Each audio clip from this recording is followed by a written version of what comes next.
ওই ভদ্রলোক আর একটা চট্টগ্রাম আসছে। আচ্ছা আমার মনে কোনো অফিসার মেজার মুজের হবে। আচ্ছা আচ্ছা আচ্ছা পরে ওই মাইর খাইয়া আমার কইতেছে তুই থাকিস হ্যাঁ। পরে মাইরা ফেলাম। আচ্ছা আমার না পাইয়া এখানে ভাঙচুর করে গেছে। আপনি চলে গেছিলেন এখান থেকে? আমি একটু সরে গেছিলাম। আচ্ছা ভয়ে?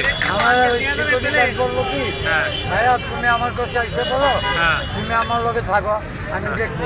হ্যাঁ ওই ওখানে গেলাম না, আমি একটু মার্চ পয়েন্টে গেলাম। হুম ওখানে গিয়ে বসে রইলাম, দেখলাম এদিকে।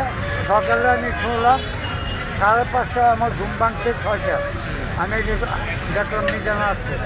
আসার পথে আমি আসলাম, আসার পথে আয়াতে আমি মিজান করে ভাই আমার ভাঙচুর করে করুক, আপনার তো কিছু হয় নাই। হ্যাঁ। আমি বলি, না আমার কিছু হয় না, আল্লাহ রহমত আমি ভালো আছি।